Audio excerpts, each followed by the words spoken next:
Welcome to Magnet Marketers, our weekly live show where we break down the head, heart, and hand approach to building sustainable growth in your business. During each episode, we share actual client marketing best practice examples, strategies, and tactics that will help you generate real results. Our belief? A magnet always works better than being a bullhorn to attract, retain, and build your brand. Ready to dive into this week's Relationship Marketing Training Tuesday? Well, let's get started. Here's your host, Mike Gingerich and Jessika Phillips.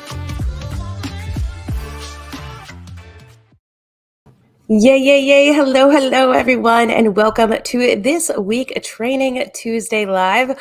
Although if you're here with our guest, it's Wednesday where she's hanging out. And also 8 a.m., okay? She's coming in from Australia. We're going to introduce her in just a moment to talk about how you can rock out your online reputation, something that is super important for brands to focus on right now, sentiment and how their brand is being perceived online, and some tools and tactics that you can do to make sure that you are in front of it and that you are building those relationships to make sure your reputation is growing in the right way. But hello, if we've not met before, my name is Jessika Phillips with Now Marketing Group in the Relationship Marketing System. My personal mission is to help you love more, give more, and be more through the art of authentic relating. And my awesome co-host, it's Mike Gingerich. Mike manages 3 blogs while running, biking, swimming, and traveling. Yeah, that's Mike. How's it going, Mike? Hey, doing well, Jessica, and so looking forward to today. It's just been too long since I've been able to connect with some of my friends from down under in Australia, and so we are looking forward to the show today. And I mean, I'm just going to dive in, right? Because I want to make sure that we have as much time with Fiona as possible. So our guest for today is Fiona Lucas, coming to us from Australia, where it is Wednesday already. If you want to jump ahead and see what tomorrow looks like, she's going to tell you about it. She is a Australian-based social media and online community strategist, consultant, mentor, moderator, speaker, and author. She's founder of the 4 R's of reputation with her business, I Respect Online. We're going to dive into some more of that today. She believes in putting humanity first in all online engagement. So she's right there with us. She works with small business, large corporations, developing innovative strategies. She has a background in business management and e-commerce. She's a certified trainer, Facebook digital marketing associate. And look at this. She also likes to ride her bike. She cooks up a storm and she engages in communities and loves spending time enjoying that with her family. So let's welcome Fiona on in. And good morning to you, Fiona. Hey, hi. Well, good afternoon to you. It's so wonderful to see you guys. It's been a while. Yes, you look lovely. So the future looks wonderful, right? Always. It always is. I always say, if I'm still here, you know the world's going on, right? I love it. All right.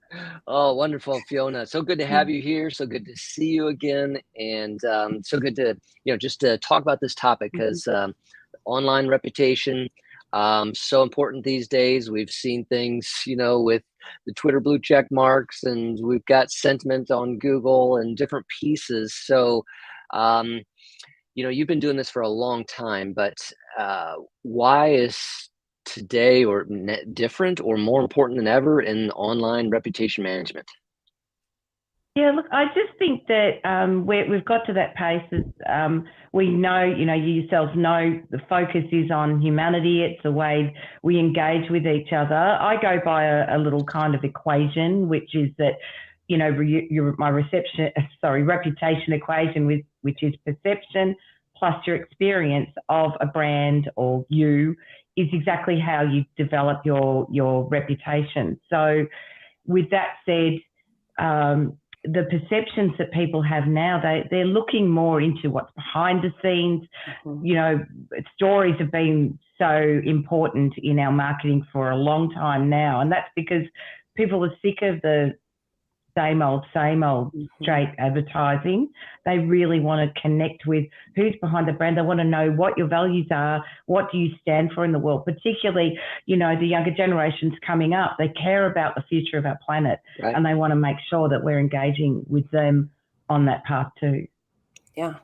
Yeah, you hit it right, the nail on the head on engagement and your reputation is your perception plus the experience that you're providing, and people do care about that more than ever because we are burnt out on advertising. Nobody wants to feel sold to, and I don't even know the latest stat, but I remember the last time that I looked at it, it was like people trust marketing less than they trust like a used car salesman and their ex boyfriend or girlfriend, right? Like it's really low because people know, the snake oil kind of salesy tactics don't work. So they're looking to their peers of saying, hey, what is it like to work with this agency or this business, or what would my experience be? And a lot of times, even if they're not having those conversations, they're looking at all that's showing up on Google. We've said this before on here, 90% of all buying decisions are starting online. People are looking and searching for, options to solve a problem or to reach a goal. And they're comparing what their perception is of what their experience would be like with working with a company or another based upon what they're seeing online. So as you're saying, like, showing what it would be like is something that's brands should be focusing on, but how do they do that? And what are the big things that they need to focus on? Because I know you've kind of built this as part of your system. So how do you kind of approach this when a brand's like, okay, I get it now, relationship, reputation, this matters. Where do I even begin? So I built a framework initially when I was working in cyber safety, more than 10 years ago, about 12 years ago, I started. And I found that was a great way for individuals to sort of understand this platform because it was all pretty new. A lot of people were mucking up a lot. I was actually in school administration at that time, and I was watching a lot of things blow up in the playground that would then go on to early Facebook, and a lot of people like calling each other out, calling out their kids, all sorts of things like that. And I started to get quite concerned about, hey, how's this going to reflect later as these kids grow up? What's been said about them? We have to be responsible for that. And it made me think about what are the main things that we need to really focus on in order to look after our reputations. And so I came up with the original 4, which I use with individuals. And I've now added a couple more in when I'm working with businesses. So they start with respect. And obviously, we all say we're respectful, but we do have to be mindful of other people's values, other people's thoughts. And even though, yes, free speech, but it can be done. We can have different opinions and we can have discussions, but we need to always put it in that respectful mind frame. And the next thing we need to have is resilience. And that's come to the fore, especially over COVID, in the physical sense of people needing to reinvent themselves, needing to find new ways to, manage their business and to cope with all the different changes that were going on. The one that comes after that is responsibility. So ownership of what we do. And the 4th one from that is the research. So research was, I guess, all about fake news originally before fake news was a thing, but now more than ever, it is more important for people to understand how that works. And I added 2 more when I'm working with business because I felt like there was something missing when I was working with them, and that was that they really needed to start looking at their reliability, and that's across the board. So we're looking at how they engage, from whether you're a big company, CEOs, the C-suite, all the way across the entire organization to the small business owner, your customer service. How reliable are you, and is the information that you're providing reliable? Can they rely on you in all sorts of different circumstances? And the final one is review. And we all know about review. That is looking at what is being said about you. That is looking at the way your brand is spoken about. It's about how prompt you respond to people. So if you take the whole framework and you apply it throughout the organization, then we can do a really big deep dive into all the background, including the policies that you're doing, and the way you build your team. And I have to say, Jessika, that you're a shining example of bringing this to the fore, because the way you embrace your team, the absolute love that you feel in all your team members together, that's gold. And it's not necessarily an easy thing to do, because it means you take a lot of ego out of leadership, right? You've got to be prepared to let your team have some ownership as well. So, kudos to everything you do, because I absolutely love it. Yeah. You're sweet. You're sweet. One thing I want to say to what you just said in all the R's, and Mike, I know you probably have a question to this too, but one thing, it was just a relevant story that just came up today, actually in my community, where it was a company that is closing their doors at the end of the month.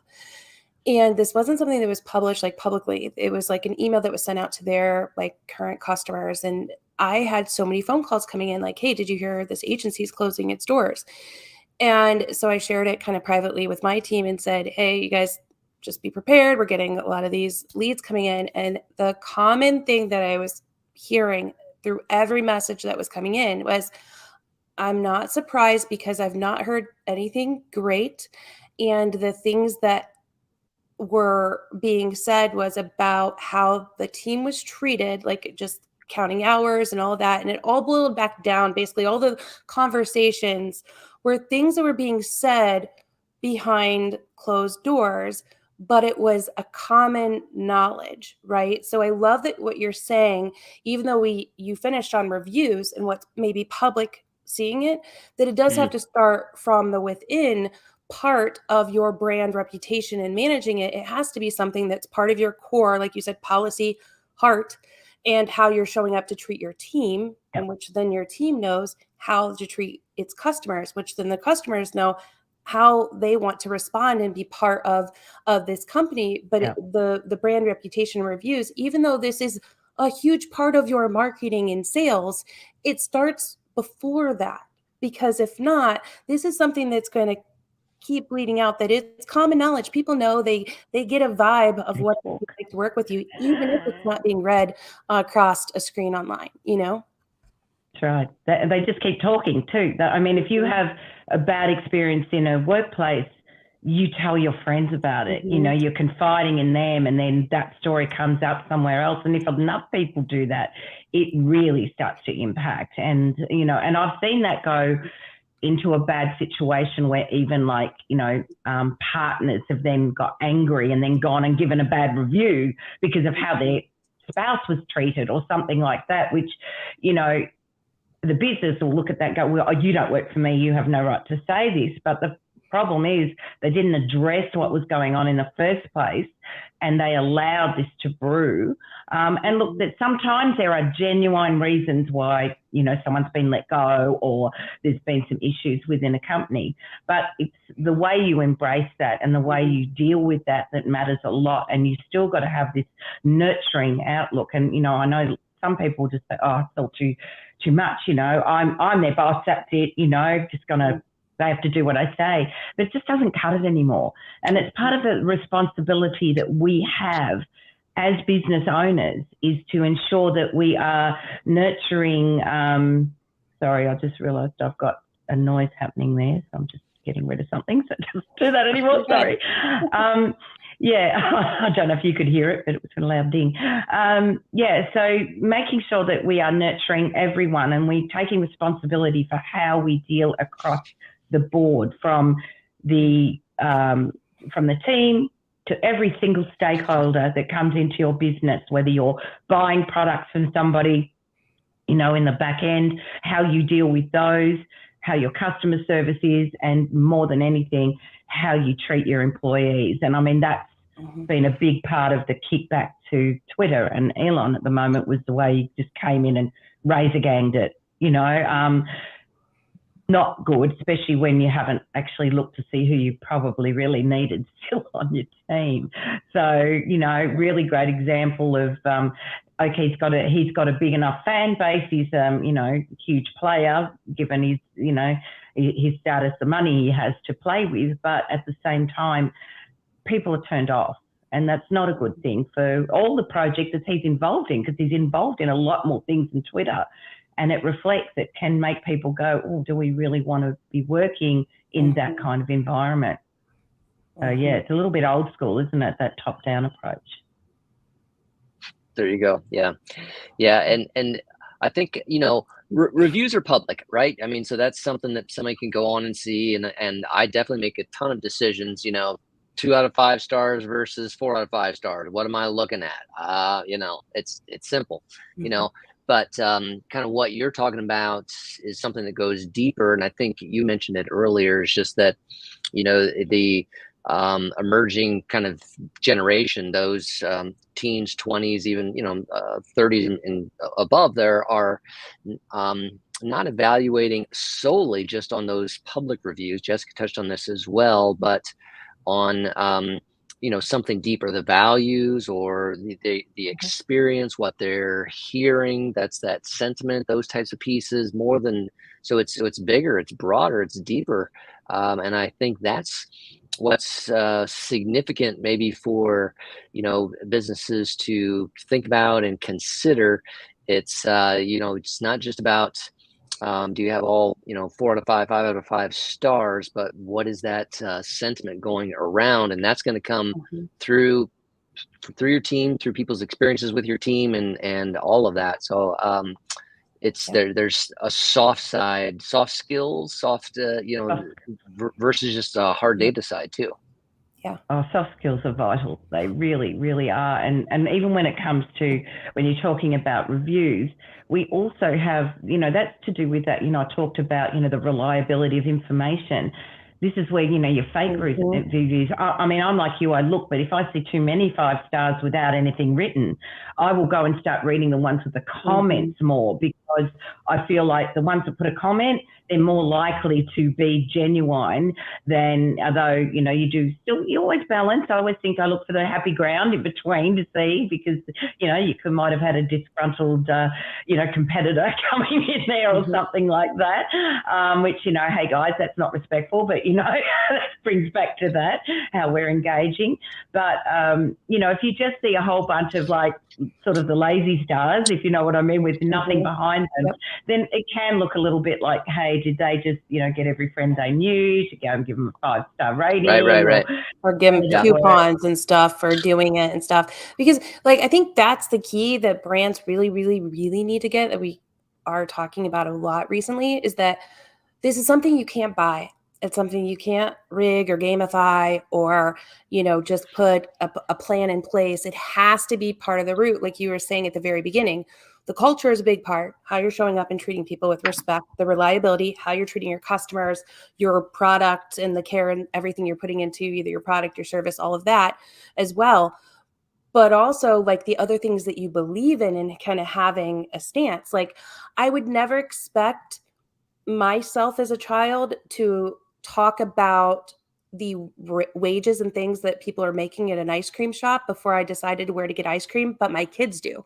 They're like, Mom, let's go and get Ben and Jerry's. Did you know that they do this, this, and this for their employees? And now they're diehard Ben and Jerry's fans.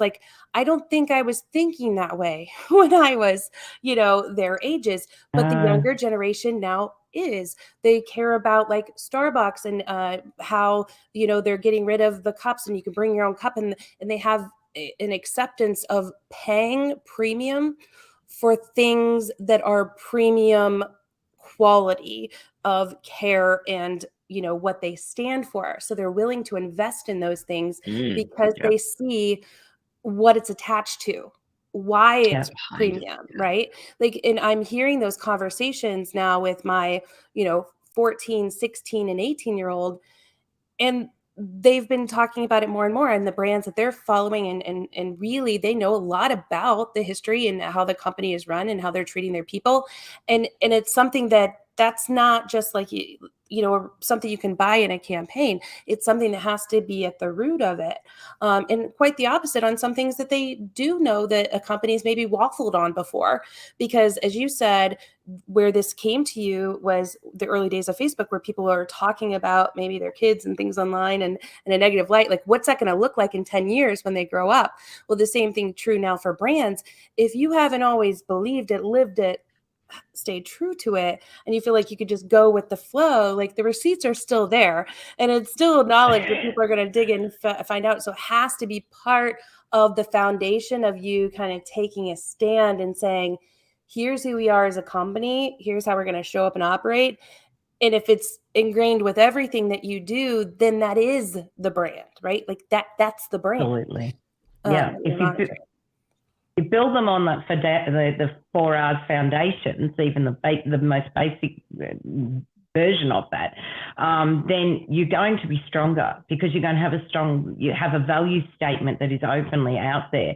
You take into account things like social responsibility now, and that's never been more important. You know, greenwashing, like too many people are doing that in Australia in particular. We have got our consumer organisations are now starting to look into and even find companies who are greenwashing, which is making claims that they're good for the environment and they're not really. They're twisting things. It's not, if you look into it, they are putting it on the label, you know, but it's not necessarily true. So You're trying to use people marketing want on to know. it, like with the words Yeah. and fancying it up a little bit. Yeah. Yeah. Well, if you think about, you know, the popularity that has become into restaurants about, you know, nose to tail, so that you're using if you're going to use an animal, that you use it, all of the animal, right? You don't just waste bits of it because, you know, in the past we were very wasteful. So if you think of that with your business as well, people are looking at you nose to tail. They really are. They want to look at every aspect of what you are doing and to make sure that, you know, you are not exploiting people, you know, by the way, whatever you're importing in, perhaps they look at where's that coming from. Yeah. And are the people treated well there? You know, so that is that is meaningful for more and more people now. And even though to a huge degree we still see a lot of people, huge percentage of people will buy based on price, at the same time, there is a much bigger growing demand to make sure that the way that product has been, you know, brought together and brought to the marketplace has been done with an ethical way. Yeah. Oh yeah, Matthew, absolutely. Matthew's in Australia. Hey, Matthew's actually in my hometown, so he's a great community guy and manages and has grown a massive Geelong business spot on. community. Yeah, everything that you're saying. So, I mean, and I know, by the way, you guys, I can't believe with Fiona, I could talk to her forever. She's one of my favorite humans. And just you guys, I'm sure can feel it. Her heart is there. And this is the right way for brands to show up in something really, like we've been saying, starting from the inside out is the approach that you need to take with marketing before you get into the ads and all the other stuff. Like the core has to be foundational or else nothing else is going to stick or work. So type the word recap in the comments here, and we're definitely going to have the R's that Fiona is mentioning and links to her resources and just the breakdown of what we're talking about here. So type the word recap and you'll be greeted with a message in your inbox to get the blog recap for tomorrow. But Fiona, like I freaking love everything you're saying, of course. Like it so resonates with what we believe, and that's why we love you so much. And everybody in the comments is like, oh, we love Fiona. But as a brand gets this, right? So they start building their policy. What is the best tip that then you give them to either monitor or keep up with it? Like you said, you know, the resilience and the, you know, response time and how they're connecting, because the conversations are everywhere. Like, how do you tell a brand to really monitor or pay attention to this? Yeah. I should say. Well, depending on, you know, the size of business, obviously there are a lot of amazing tools that will help you with social listening. You know, we love Agora Pulse, for example. You know, it's a great tool for being able to have that social listening. But at the very base level, as we talked about Googling, that's where we always begin. We begin by not just Google, go on to Bing, because you'll find that what you go onto a different platform, you get different information. Same with, you know, if it's DuckDuckGo or any of these other alternate browsers, you'll get different information served up. So it's really worth looking across and taking a whole team, not just Googling your business name, but Googling your name with your business name, your name with what you're known for. You know, sometimes if it's like me, there's a lot of Fiona Lucases in the world I've discovered, and there's at least 3 other authors with the same name. So it's confusing. And then there's, you know, an artist and a costume designer and da-da-da. So, you know, if I put like social media with my name or something like that, that's where I can get a lot more deep into what is being said about me. And you can do that across your whole team. I say involve your employees in it too, but don't go and do it in a way that's disrespectful. I don't want you to go spying on your team. I want you to involve them and say, let's have a team exercise and let's all search and see what we find, because it can be, especially for some younger people, what comes up if they've not long perhaps left school. And so there might have been a lot of fun parties that were had.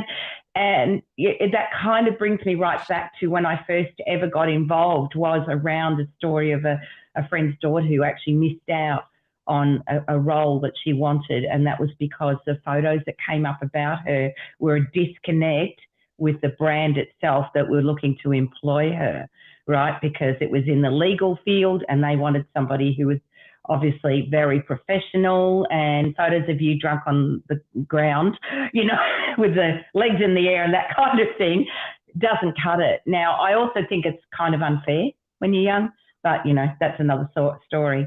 But from the base thing, that's where you start.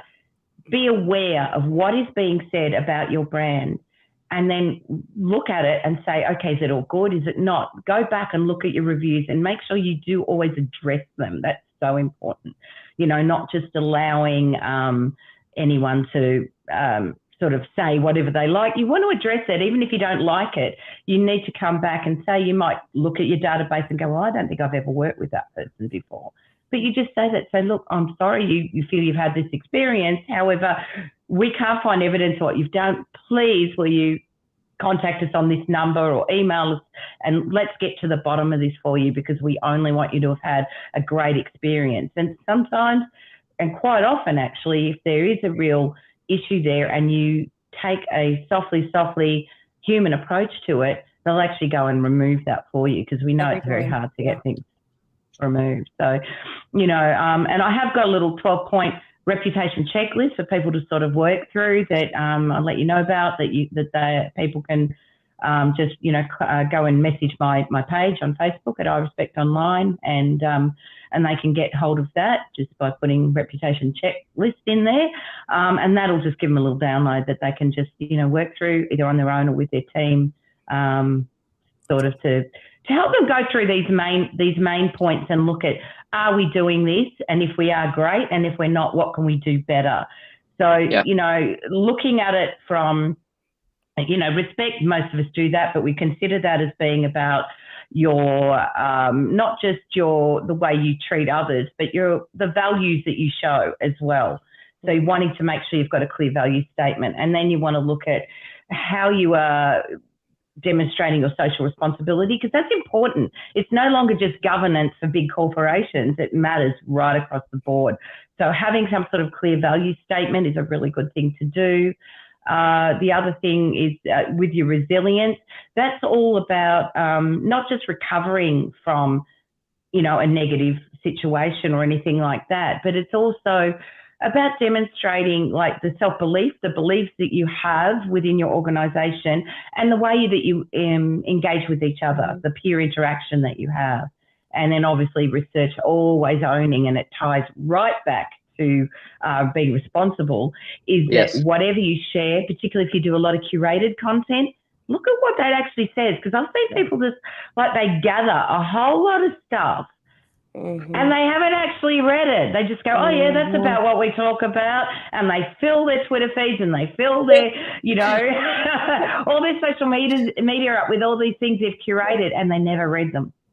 And you can have anything from inappropriate ads coming up there that are a disconnect to just downright not great information. So always saying, if you're sharing something, look at it and say, we found, if it's an opinion piece, say, we found an opinion piece. This is what we say of it. Put your take in there, because again, that shines a light on you, how you perceive things, and it gives people that connection with you. Yeah.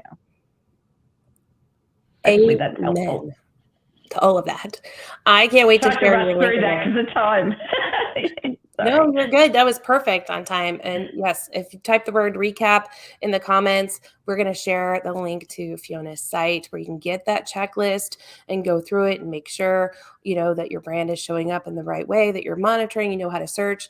And also, I know she's a big fan of this too, that you know how to listen into the conversations and hear what others are saying, even if they're not mentioning you yet, but understanding, the sentiment, how your customers are feeling overall, or team members even, right? Like, and that, Donna, I loved your comment here, by the way. Hello, Donna. She's so sweet. She said she wishes companies would provide more team members or employees with reputation management training. 100%. Contact her. I think we know a gal that can do that right here. Right here.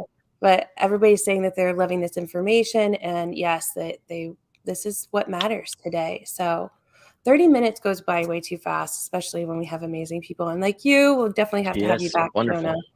Fiona. We also need to have a campaign to bring Fiona to Lima, Social Media Week Lima, especially this coming year, in 2023. Our theme is Emerge, and it's all about this kind of stuff. How do we emerge better and to show up authentically as our true brand, with personality and resilience, and in just a way that people can understand what it means to work with us, and how can we just do better, right? Do what's right now. It's easy.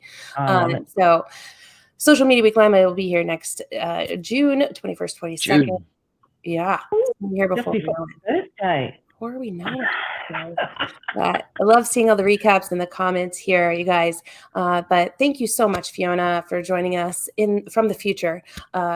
Nonetheless, Wednesday for you there in Australia. I can't wait to come back to Australia and hang out with you again, or just bring you to Lima, or both. Let's just do both. Yay! Yeah. To both and. Sounds like a plan. You too, Mike. You got to come down. Exactly. Come and do a. I do. Come and do a run down here. Yeah. Magnet marketers on the move. We can just start a whole new thing and just go to touring. We'll just go out. Mike, you can bike there and swim and all the things that you do, and I'll fly. And yeah, you'll probably beat me there, but nonetheless. All right, everyone. Thank you so much for joining in with us this week. Let us know your favorite takeaway from today, and make sure to type the word recap so you can get the recap of Fiona's good information, as well as her checklist that she's going to provide to you for free. Until then, though, you guys, I hope you have a good rest of your week, and we'll see you back here next Tuesday at 4 p.m. Eastern Standard Time. All right, everyone, have a good rest of your day. See you. Thanks, everyone. Thanks, Fiona. Thank you so much for having me. I really appreciate it. Thank you.